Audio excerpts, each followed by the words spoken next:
Hey there, welcome to today's webcast. We'll be introducing Kovaltry, Bayer's successor to Kogenate FS. My name is Ian Marcinkowski. I'm a severe Hemophilia A patient, and I was asked to moderate this webcast today. I'd like to also thank the Hemophilia Ontario for the initiative, and financial support is provided by Bayer. So we're here today to introduce Kovaltry. It's being introduced as a replacement for Kogenate FS, which is itself a successor to Kogenate. All of those who are currently using Kogenate FS will need to be transitioned to either Kovaltry or switch to an alternative factor VIII concentrate. Our goals today, we're going to provide clarity on why Kovaltry is being introduced. We want to present a clear explanation of how Kovaltry differs from Kogenate FS and what that means to you and me, really.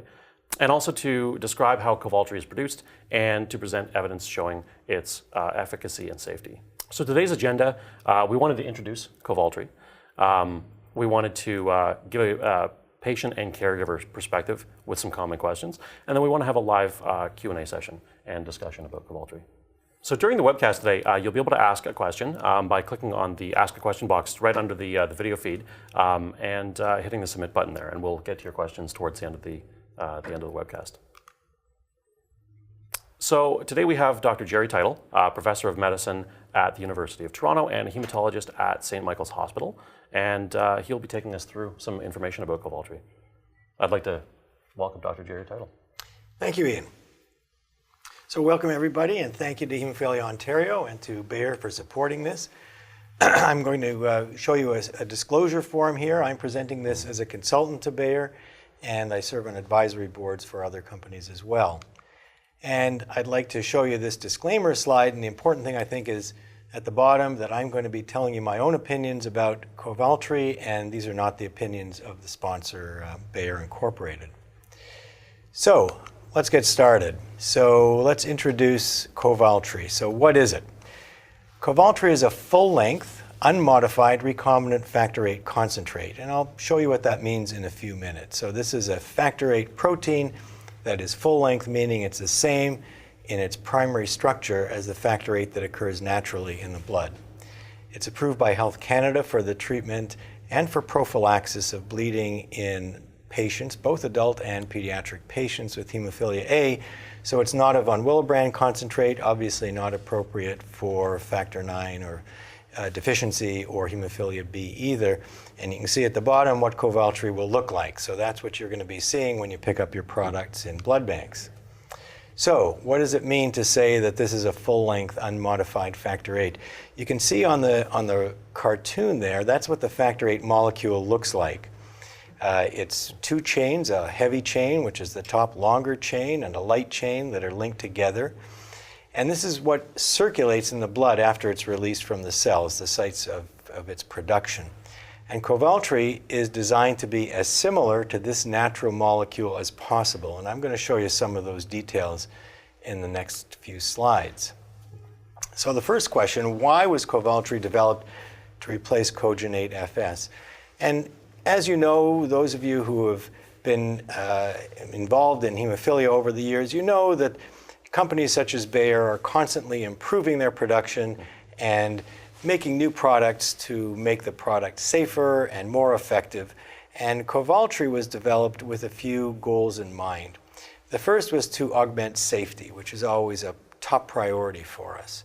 So by eliminating human plasma-derived components, that is blood-derived components, from both the cell culture and purification process, safety is enhanced, and I'm going to show you what that means in the coming slides.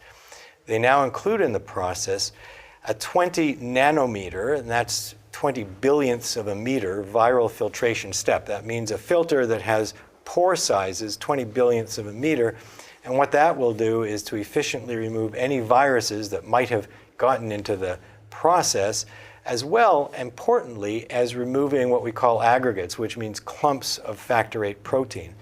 Why is that important? It's important because we think that aggregates are an important signal to the immune system. And by removing aggregates, we reduce the potential for developing antibodies, which are inhibitors against factor VIII. And again, I'll come back to this in a little bit more detail. The other goal with Kovaltry was to improve the product expression and the process performance. In other words, the production of Kovaltry to make it more efficient. So the cell cultures which are used to produce factor VIII, remember this is recombinant factor VIII, not derived from human blood. It's produced in mammalian cell cultures in a big fermentation vat in a lab. So the cell cultures which express factor VIII are also expressed in Kovaltry with another protein called HSP70. You're not likely to ever have heard of that. It stands for heat shock protein 70. This is a normal protein. It's produced in the body. We all have it. And the reason it is produced in these cells is that it acts as a so-called chaperone protein. In other words, it escorts factor VIII through the cells as it is transported from different compartments within the cells in which it's produced. And I'm going to show you again in the upcoming slides what that actually does to improve the efficiency of the product and the robustness of the whole process. So the easiest way to really get around this is to look at this slide, which shows a comparison between what you're used to, that is Kogenate or Kogenate FS, and the new product Kovaltry. So they're produced, as I said, in cells. And what are the cells that have produced them? Well, you can see that on the top line, and that is that they're produced in baby hamster kidney cells, exactly what it sounds like. So these are cells derived from hamsters. And the exact same cell line is used to produce Kovaltry. The only difference is that these cells are now engineered, they're instructed not only to produce factor VIII, but also to produce this other protein, HSP70. So they're both produced and secreted into the medium. The factor VIII they produce is identical, full-length factor VIII, so it's not modified. And this is something to keep in mind because, as you may be aware, there are some new factor VIII products coming out into the marketplace which have been deliberately modified for various reasons. But this is a full-length, unmodified factor VIII molecule. Now, glycosylation, what does that mean? Glycosylation means the addition of sugar molecules to proteins. We like our factor VIII to be sweet. So glycosylation is important because it's the addition of these sugar molecules which help all proteins produced by the body to function normally. So these are details here which are a little bit more than you really need to know or want to know, but the point here is that the glycosylation, the addition of sugar molecules to factor VIII in Kovaltry, is more normal, that is more typical to normal circulating factor VIII than was even the case in Kogenate. And we know that this type of glycosylation, the more normal it is, the more efficient and more effective the product is, and potentially, again, the less risk of inhibitor formation. This is theoretical, hypothetical, but we know that from other model systems. Now, the cell culture system. There's a blood-derived product called HPPS, which is human plasma protein solution, which is used in the culture medium in which these baby hamster kidney cells grow in the production of Kogenate. That is not used in Kovaltry. So there's no HPPS, no human plasma-derived protein solution used in the production of Kovaltry. And this makes Kovaltry what we refer to as a third-generation product. That is, no human or animal proteins in the production process at all. The next row shows the purification, comparing Kogenate to Kovaltry. Again, more detail than you may want to know, but the point is that there are somewhat different purification processes to produce Kovaltry compared to Kogenate, with the addition, as I said, of this very fine filter. And finally, the way it's presented to you, the drug product, the same process, the same presentation, the same excipients, that means things other than factor VIII to stabilize it, and the same fill sizes, and that's obviously important to you. So what you're going to see are the same vial sizes that you're used to with Kogenate. So what about this HSP70 protein, this chaperone protein? So what this does, and this is its normal role in normal physiology in normal people, in you and me, HSP70 helps to prevent cell death when cells are stressed. So this helps these baby hamster kidney cells to stay healthy and produce factor VIII protein in the fermentation vats. It promotes proper folding of the factor VIII protein. And if you look, this is a model of actually the crystal structure of factor VIII. And you can see it's a very complicated folded molecule. And this folding is very important because not only is the full length linear structure of factor VIII made to look exactly like normal circulating factor VIII, but it has to be folded properly to work properly. And HSP70 helps to promote proper folding of the factor VIII protein. As I mentioned earlier, HSP70 helps to prevent aggregation, which we think is an important factor in inhibitor development, and it increases the amount and concentration of factor VIII protein produced by the cells. So here's what it's going to look like. I mean, these are the vials of Kovaltry, so the color will be maybe a little bit different. There'll be a different name on the vial, but what's important to you when you're using it at home or in the clinic is that the vial sizes are the same as the ones that you're using now for Kogenate. So those of you who are treating little children, you're more interested in the small vial sizes, the 250 and 500 unit vials. Those of you who are adults, you're probably more interested in the larger, the 2,000 and 3,000 unit vials. The point is there is a wide range of vial sizes, and they'll all be available when Kovaltry is introduced. It's reconstituted exactly the same way, using the same injection systems, and you're used to this, and you can see that on the bottom of this slide. Same storage, room temperature stability, the same shelf life as Kogenate FS. So what I want to talk about now in the next little bit is the clinical program which was undertaken by Bayer to introduce Kovaltry to prove its safety and efficacy and allow it to be licensed by Health Canada in this country, by the FDA in the United States, and the EMA, the European Medicines Agency in Europe. And the clinical program that was used to apply for licensure for Kovaltry was called Leopold. Leopold does stand for something. I can't remember what it stands for, but I can tell you that investigators, when they're developing these large-scale clinical programs, they spend a lot of time and energy trying to work out fancy names for the programs, and they came up with Leopold. So that's all I can tell you about it. So what were the components of the Leopold program? And those are summarized on this slide. So the total program involved over 200 patients, which is pretty good for hemophilia, being a rare bleeding disorder or a rare disease. And most of them, as you can see, were over 12, so adolescents and adults. And many of them were on treatment for over 2 years. So there was a lot of important work leading up to the introduction and approval of Kovaltry. And Leopold was divided into 3 segments. And the first one, Leopold 1, was basically a study to look at the effectiveness, the efficacy, and the safety of Kovaltry. Leopold 2, which I'll review as well, was a program to look at the effectiveness of Kovaltry in prophylaxis. Now you may ask, why did we have to show that? We all know that prophylaxis works. We do know that. The reason was that the licensing agencies, the FDA and the EMA, require that new products show their effectiveness for prophylaxis. So those studies were done, and it's always good to reinforce the effectiveness. You'll be impressed when I show you the results of the Leopold 2 study.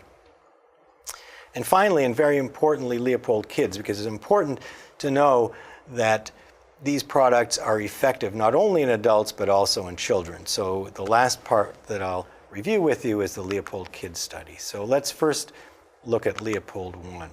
So the first thing I want to talk about is pharmacokinetics, and that's a term that I think a lot of you are becoming familiar with.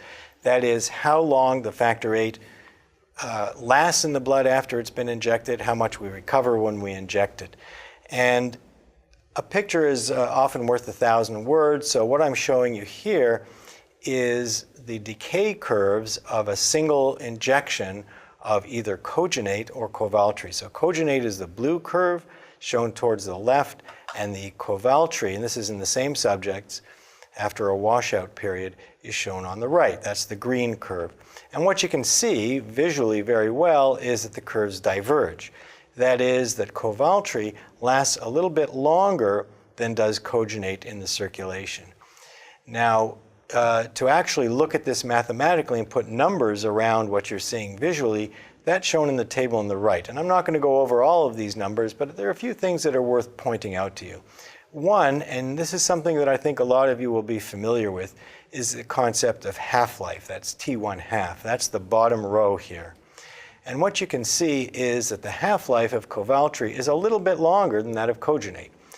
This is an average, so it varies quite a bit, but on average, the half-life of Kovaltry was close to 14 hours compared to 12 hours with Kogenate.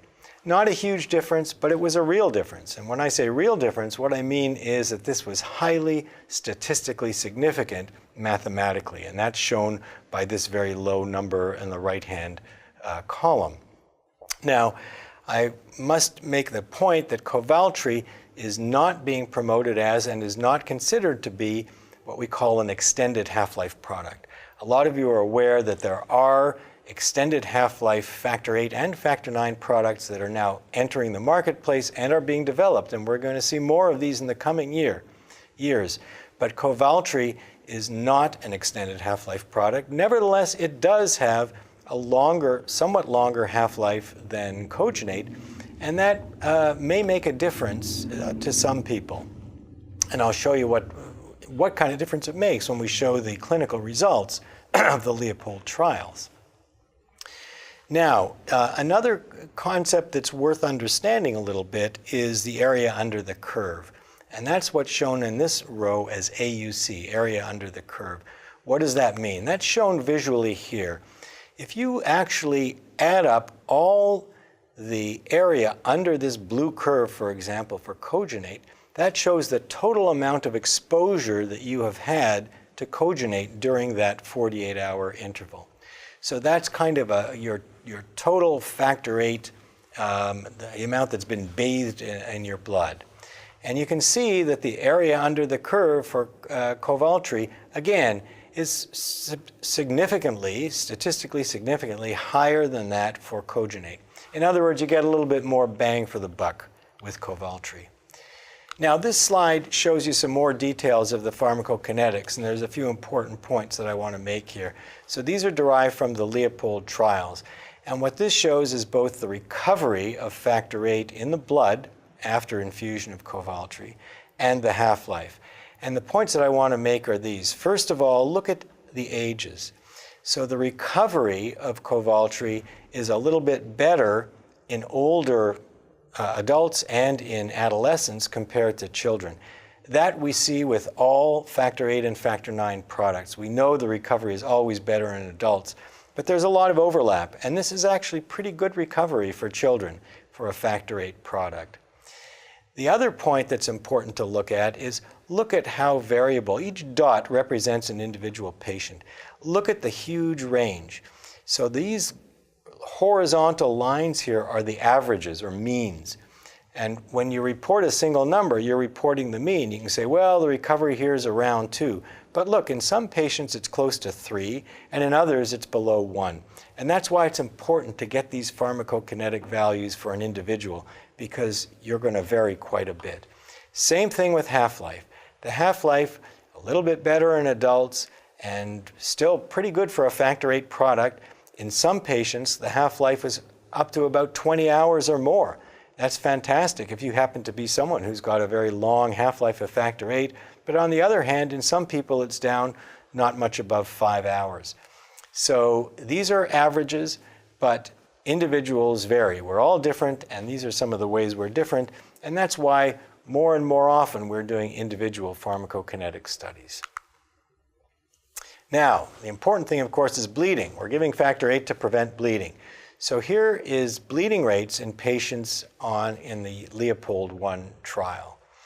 And if we look at all patients in the Leopold I trial, the total number of bleeds per year was, on average, again, 3.8. So that's the average, that's the mean. And the median, which is a little bit different, the median is the number at which there are equal numbers of patients below and above that number, so it's a little different from the average or mean. The median bleeding rate was only 1 per year. And as you can see, this is spontaneous bleeds, traumatic bleeds, and joint bleeds. Joint bleeds, about 3 a year on average in the Kovaltry trials, a median of only 1. These are obviously very low numbers and shows a very good effectiveness of Kovaltry. Now, treatment schedules. I told you that there was a slightly longer half-life of Kovaltry compared to Kogenate FS.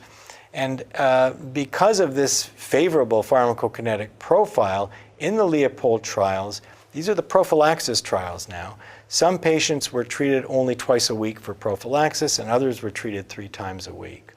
And what you can see is the means. These are these bars to the left, and the reddish bars are the ones to the right.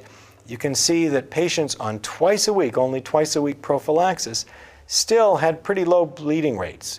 Average here about 5 per year, but the median only 1 for the twice a week group compared to 2 with the 3 times a week group. In other words, we're not going to say that those are necessarily different, but we're going to say there were low bleeding rates whether patients were treated prophylactically twice or 3 times a week with Kovaltry. And that's, these numbers are derived from 62 study subjects. So what did the patients enrolled in the trial actually think? And here's how they reported their experience with it. So about a quarter of patients, 23%, thought that they had excellent results. A little over half, about 58%, reported good results. So if you add these up, this is about 80% reporting good or excellent results, and a small number, 3%, thought that they had poor results. So people with hemophilia can be pretty critical and demanding of their factor concentrates because the bleeding rates, as you saw, were quite low. Now, part of the Leopold I trials also looked at surgery, and this is a summary of the surgical procedures that were done with Kovaltry. A lot of data on this slide, but what I'll point out to you is that there are some pretty big operations here. This is pseudotumor surgery. That's very big surgery, some kind of foreign body. This is elbow surgery. We have an ankle fusion. We have knee replacement, hip replacement. Here's another knee replacement, and this is nerve surgery around the elbow. And if you look to the extreme right here, this is what the surgeon actually told us, or told the investigators, that that their impression of how the bleeding was during the surgery, and you can see that they were all reported as good or excellent results. So this is a nice demonstration of the effectiveness of Kovaltry for major surgical procedures. Now, after the initial part of the Leopold I, the study was extended. So this just shows, you want to make sure that on this controlled study, the good results you had were actually robust and that they would continue for a year or 2 years beyond that. And that's what the extension study showed. So this is the first year extension study, the second year, and then the 2 years combined. And this is broken up again into those 2 prophylactic groups, the twice a week group and the 3 times a week group. And you can look at all those numbers, but I think the bottom line here is that the numbers are low. So these are bleeding rates, ABR. ABR stands for annualized bleeding rates. So this means that if someone was on for 2 years, you would divide the number of bleeds by 2, and that would give you the annualized bleeding rate. And if you look at the medians, the median sort of smooths out some of the either very heavy bleeders or some of the very light bleeders. So that's why median sometimes gives you a little bit different flavor from a mean. So the median bleeding rate is really 1 to 3 for the 1 year, 2 year, or 1, 2 year combined groups. So very low bleeding rates even beyond the initial Leopold study. So we've talked about effectiveness, now safety. We're always, as I said, focused on safety. So I want to go over this in some detail. So the incidence of drug-related adverse events was low, less than 7% in all the study phases. 3 of those events were judged as serious, but none of them was considered to be related to the treatment. So those of you who have been involved in clinical trials, you may know that any event that occurs while you're on trial has to be reported. So if you have a car accident while you're enrolled in a trial, that will be reported as an adverse event, but obviously it's not related to the Kovaltry unless you were trying to mix it up while you were driving your car. So none of the serious adverse events were considered to be treatment related. That was during the treatment phase of or the initial phase of the Leopold study. And during the extension phase, there was one event, and I'll go over this in a little detail. This is a 62-year-old man who had a myocardial infarction. Myocardial infarction means a heart attack. So this is a man who had a heart attack shortly after injecting Kovaltry. Now this man was at risk for heart disease. He had cardiovascular risk factors. I don't personally know exactly what those are, but when we say risk factors, we mean things like high blood pressure, diabetes, cigarette smoking, overweight, etc. So this is a man who was at risk for heart attack. He had a heart attack, and the investigators said, well, you know, it might have been related to the Kovaltry, and that's understandable.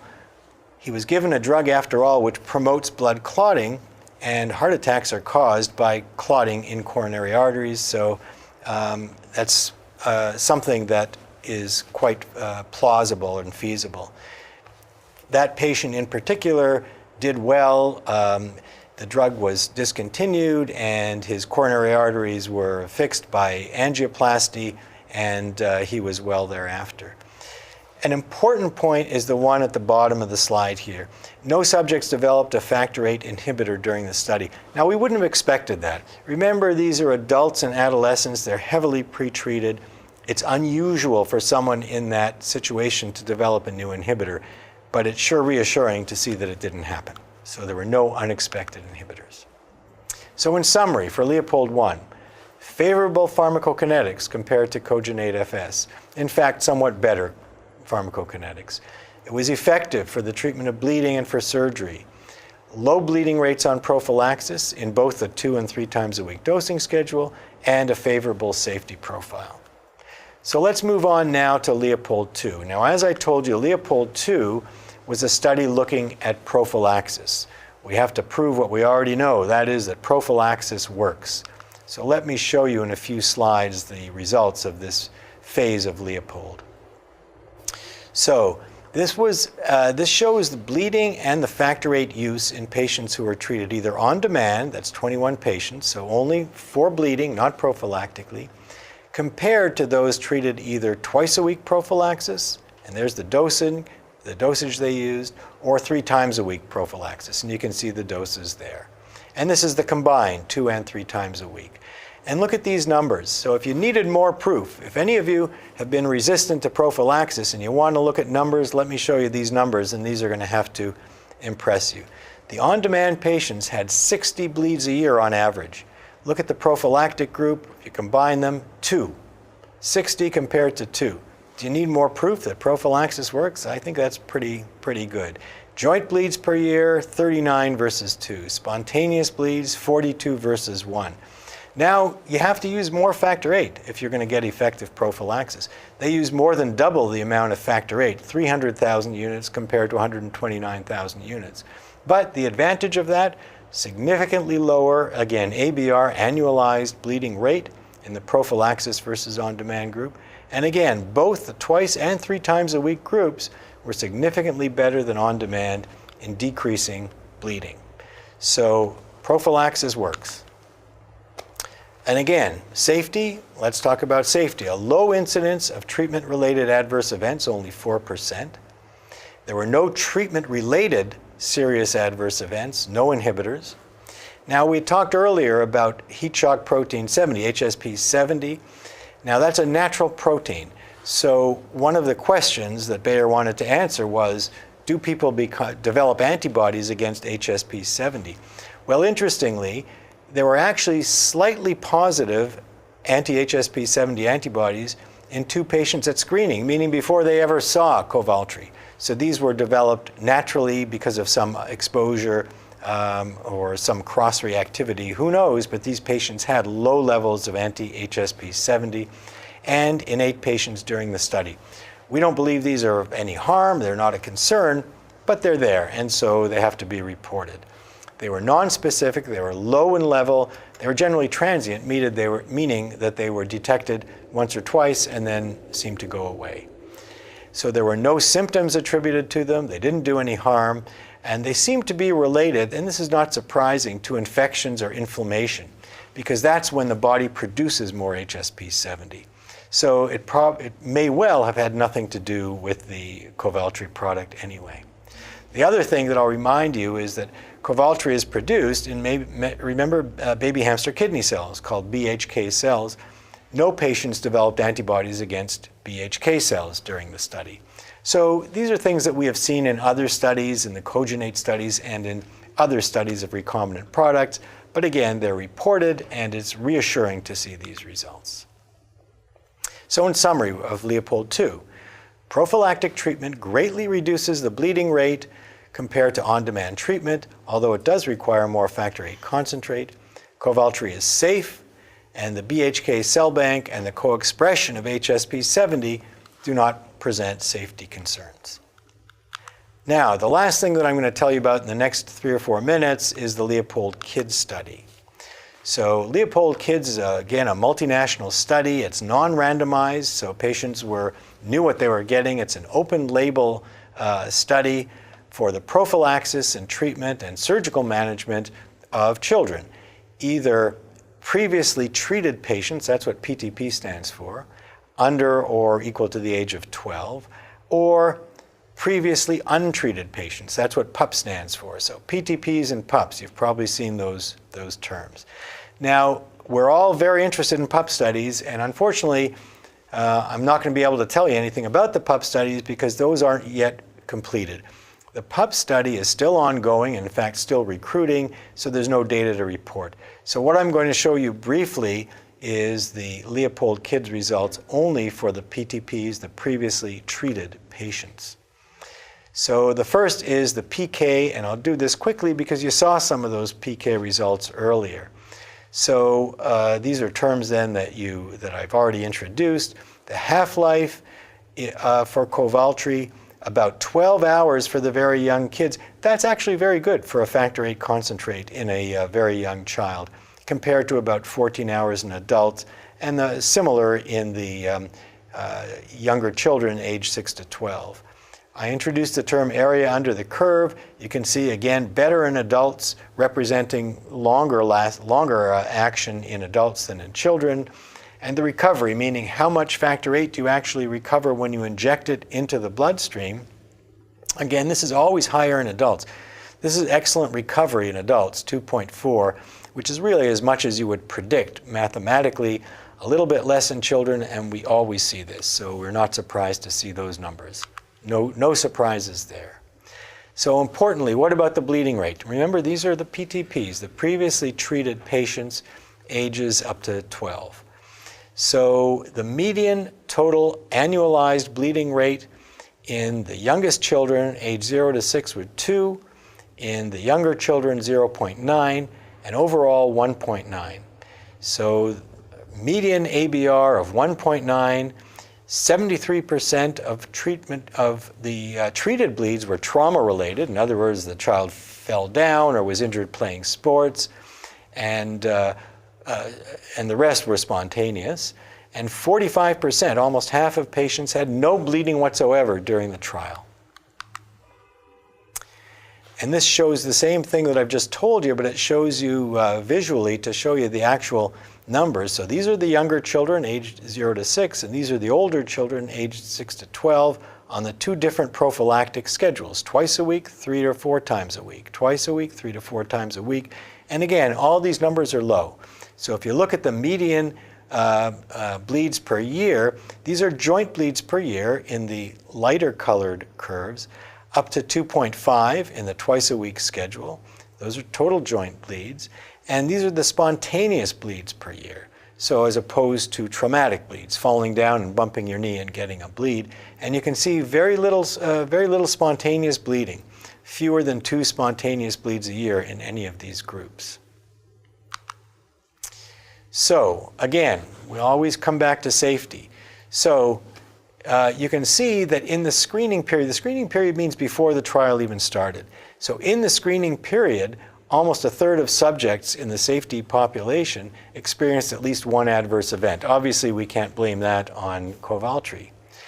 And then we have, during the study, treatment emergent adverse event. Sorry for this technical terminology. What this means, emergent doesn't mean emergency here. This means something that emerged during the study. So either a new adverse event that occurred during the study or a pre-existing event that worsened during the study. And those occurred in 2/3 of subjects, approximately 68.6%. Most of these adverse events were mild or moderate, and in only one subject was it felt to be related to the Kovaltry itself. In other words, most of them were unrelated. Again, remember, if you fall down and hurt yourself, that can be reported as an adverse event. And the highest incidence of adverse events was for infections and infestations. In other words, the typical things that children are subject to. Only one patient discontinued treatment, and that was because he had an infection related to the infusion device after 6 months of treatment. And 12 of the events that were reported were judged by the investigators as being serious, but none of those serious events was considered to be related to the treatment. And finally, and importantly, so I've highlighted it here, no inhibitors were reported or detected. Now remember, these are previously treated children. So these are not pups. But in the previously treated patients who had already passed their period of highest risk for inhibitors, no new inhibitors developed. So again, a very reassuring result. So in summary, the Leopold Kids study. Kovaltry shows favorable pharmacokinetics in previously treated children of all ages. During prophylaxis with Kovaltry, the bleeding rates were low. Kovaltry is safe in previously treated children.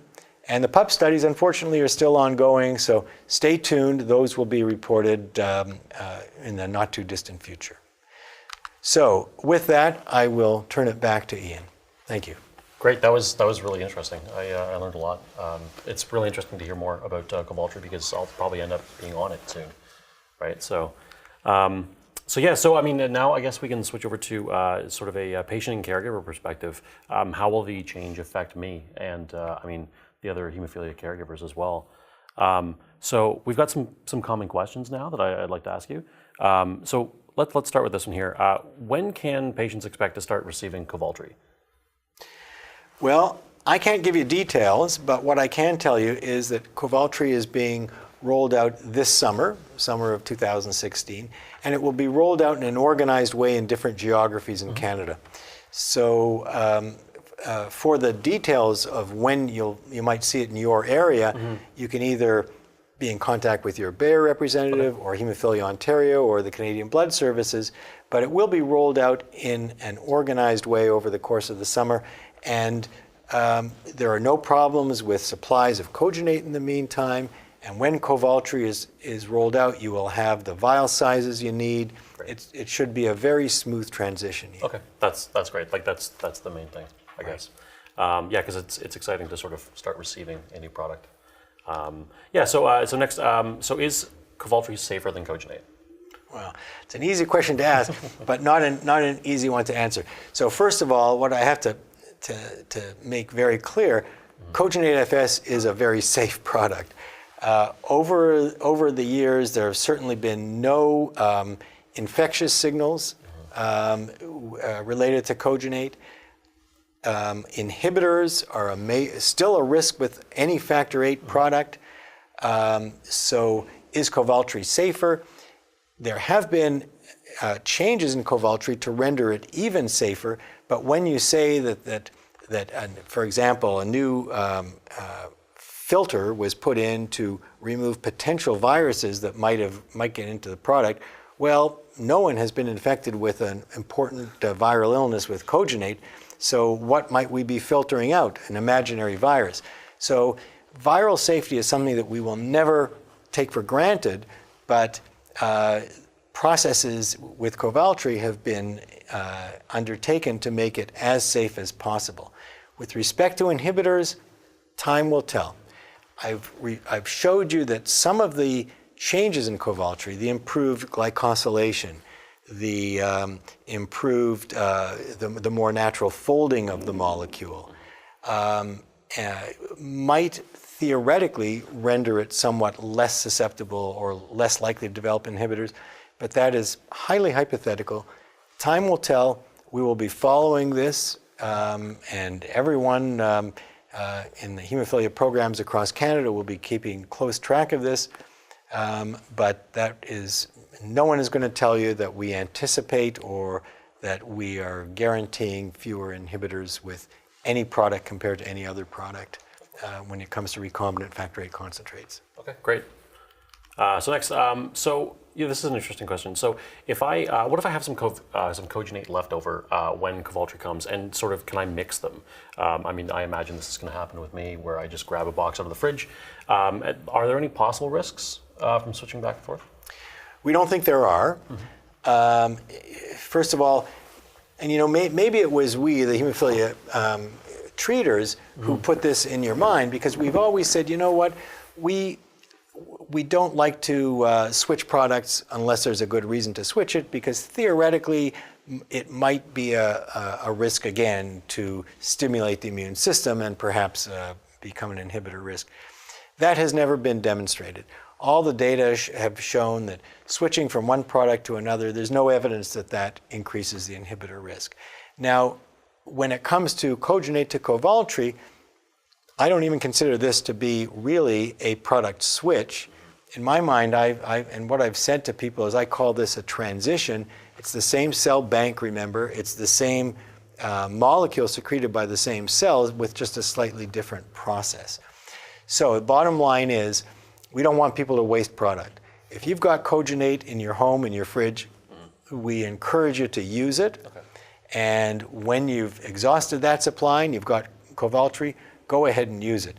I would not encourage people to mix the two products in one treatment dose, but if you're using cogenate on Monday and you're due for a shot on Wednesday or Thursday, and now you've got Kovaltry, don't be concerned about using it. Okay. If you then find, gee, I had another box of cogenate and I didn't realize it, and you want to use that on Saturday, go ahead and use it and don't be concerned about it. Okay. Yeah, I wasn't really concerned. It was just sort of like a just-in-case kind of thing. I think it's important to reassure people, though. Yeah, especially like from the perspective of someone that just like I just use it. I don't really think about it at this point. It's just I grab it and I go, Right. And it's easy with these two products because it's the same infusion set, it's the same vial sizes. Yeah. It's not like going to a different product which has a different device. So it's made to be as seamless and user-friendly as possible. Okay, awesome. So next, so have there been any inhibitors with Kovaltry? Well, as I showed you in the Leopold studies, which were all the ones that have been reported so far, which are previously treated patients, there have not been inhibitors. Yep. But we wouldn't have really anticipated that because these are previously treated patients. So the answer is no, but that does not mean that Kovaltry will not be associated with inhibitors. We have not seen the PUP studies yet. It's virtually certain that patients will develop inhibitors. We have not solved the inhibitor problem in hemophilia yet. Whatever factor VIII concentrate a severe hemophilia patient uses, there is a risk of inhibitor formation. So we are going to anticipate that when we treat our PUPs, our previously untreated patients, that we will see inhibitors. So what I can say is there have not been any unexpected inhibitors seen in PTPs, which is a good thing, but it would be anticipated that we will see inhibitors once we see the PUP data, but as I said, I can't share those with you because I haven't seen them and they're not available yet. Okay, great. No, thanks. Okay, so then we've also got this one here. Does information about Kovaltry apply to any patients who do have inhibitors to factor VIII? Right. Well, so let's divide that into two groups. So someone who's got an inhibitor now, an actual inhibitor is not likely to be using any factor VIII, so he'll not be using Kovaltry. However, someone who had an inhibitor, had immune tolerance, which is successful, and is now on long-term prophylaxis with cogenate, for example, he should have no concern about switching to Kovaltry. Okay. So in other words, there's no, if you have had an inhibitor, you've been tolerized, it's gone away, you should not be concerned about switching from cogenate to Kovaltry. Okay, yeah, I was particularly interested in it because that's my case where I had the inhibitor, then I was immunotolerized, whatever the term is. Right. But okay, that's really interesting. Okay, great. So next we'll move on to the audience question portion of the webcast. And as a reminder, you can ask a question by typing it into the text box under the video feed and hitting submit, and we'll try to get to your question during the question and answer period.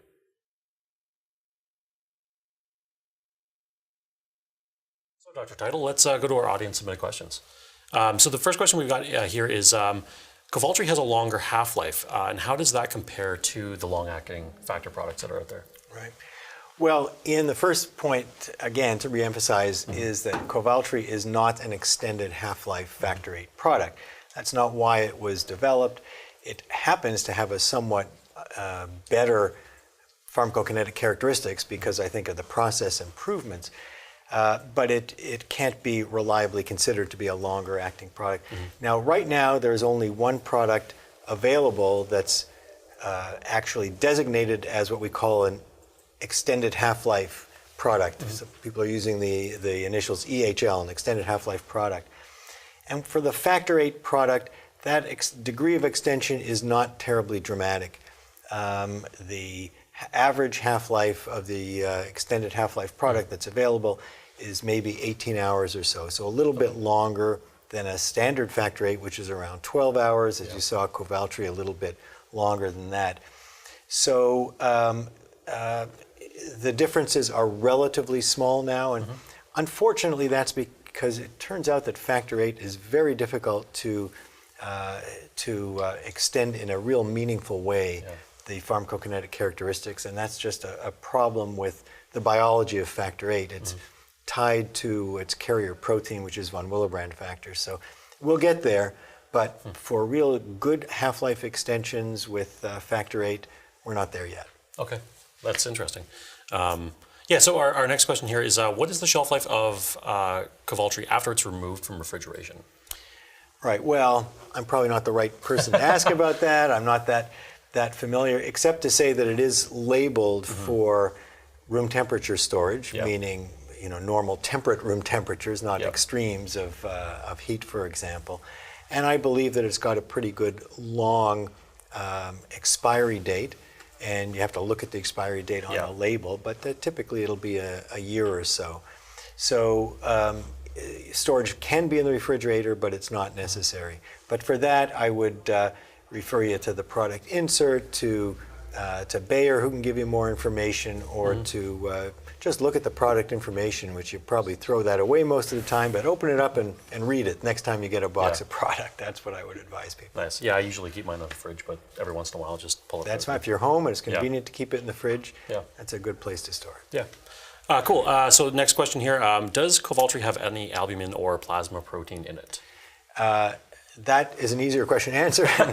The answer is no. Okay. Now, in fact, Kogenate FS did not have albumin in the formulation either.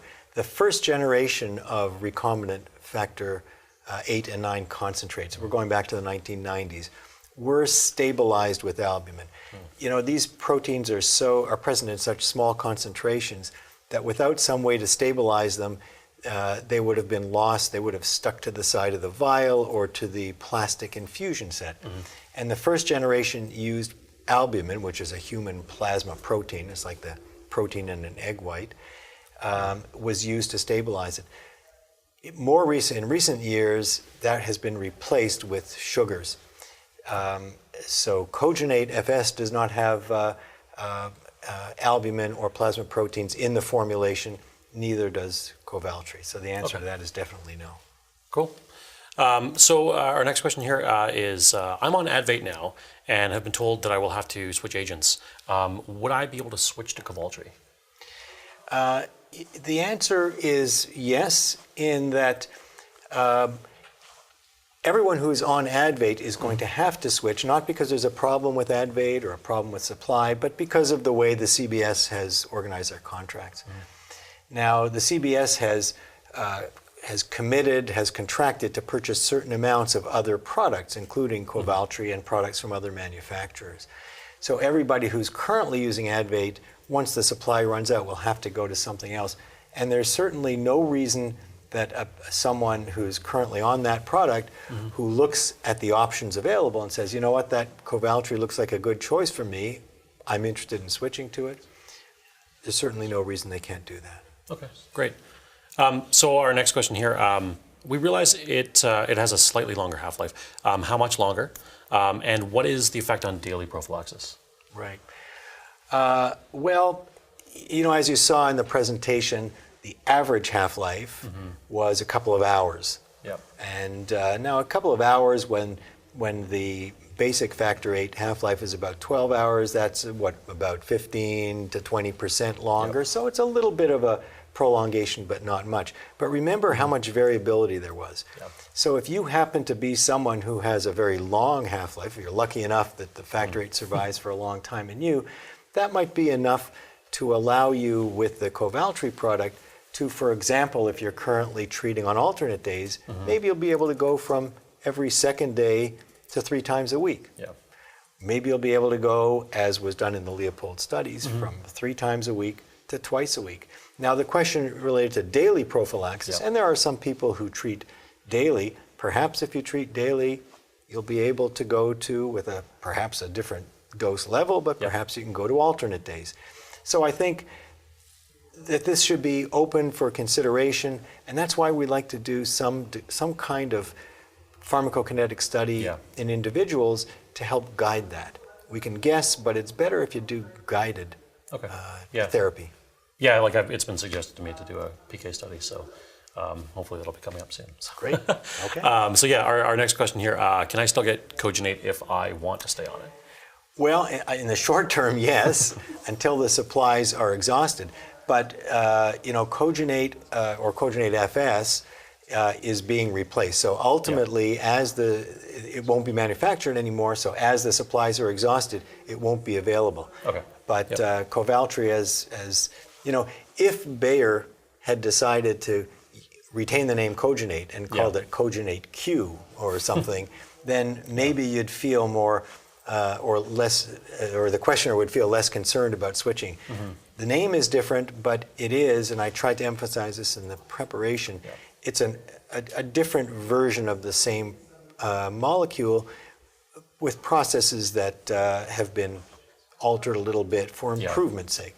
Okay. Awesome. So I think, our next question here, how do I get more Shoppers Drug Mart coupons for alcohol, swabs, cotton pads, and bandages? I think I can probably answer this one. Please do. I can't. So I think I remember getting I got from my Hemophilia Treatment Center a little letter explaining the process or the program with Shoppers Drug Mart. So I think there was a number on there that I could call to get more coupons. I don't have that anymore, so I'm just like when it comes up, I'm just going to call my Hemophilia Treatment Center. Sure. So I'm just going to give them a call, and they have the information from what I understand. Yeah, absolutely. Our nurses can tell you that better than I can, and our clerical staff. So that information is easily available. So the next question we got here is what's the difference between anti-HSP70 and anti-BHK antibodies? We sort of saw those on one of the slides, and Right, we did. So the main antibodies we're concerned about are antibodies to factor VIII. These are inhibitors. So these other antibodies, these are very hypothetical concerns. So any protein, any substance in the body can induce an immune response, that is, can induce an antibody response. HSP70, which is co-expressed in those cells, if there is any residual HSP70 that is not removed during the purification of Kovaltry and it's injected, then might it induce an immune response? You saw that was a very rare event. BHK antibodies mean antibodies directed against proteins derived from the cells themselves, those hamster cells, the BHK cells themselves, to some other protein produced by the BHK cell. Now the purification of factor VIII concentrates, including Kovaltry, is so extensive that there are vanishingly small amounts of those proteins. The possibility of developing an antibody to either one of them is remote, and the liability of even having an antibody, if you do, is only hypothetical anyway. So they're antibodies against different proteins. And I mean the HSP70 is just like it's for the manufacturing process. It's not like one of the things when I was looking through the slides is it's mainly used during the manufacturing process. to increase that, rather than something that's used in the human body. Exactly, and once it is expressed by that cell, in the purification of Kovaltry that finally gets into that vial, it has been removed. So the only protein in there is factor VIII protein. The HSP70 protein has been purified out. Yeah. Okay. Cool. So we got one last question here. So does Kovaltry cost more than Kogenate? Well, probably neither you or I can answer that accurately, but really the answer is that the costing has been negotiated between, in most of Canada, the Canadian Blood Services, and in Quebec by Quebec, between those agencies and the manufacturers. So we don't know the answer, except that we know that the CBS has done a pretty good negotiating job, and I think their principle was that when new products are introduced, they're looking for cost neutrality. So as taxpayers, you and I and everyone viewing this is interested in that, but we don't have the details, but I think we can say that in Canada we do pretty well. Yeah, I imagine so. So actually, somebody just sent this in about the home infusion supplies program. So the Kogenate FS Patient Assistance Program is where you get your extra supplies through Shoppers Drug Mart. Their number, if you want to contact them, is 1-855-512-3711. So it's 855-512-3711 if you need any more supplies through that program. Because I think I'm starting to run out of alcohol swabs. So all right. That's all the time we have. Thanks for everybody who submitted questions. And if we didn't get to them, we will try to respond to you directly via email. And I'd like to thank Dr. Teitel for his great presentation on all this information. You're welcome. My pleasure. Yeah, we'd also like to thank Hemophilia Ontario for putting on the webcast and organizing the initiative. And finally, I'd like to thank Bayer for providing financial support. I hope you enjoyed the webcast, and thanks for taking part in it.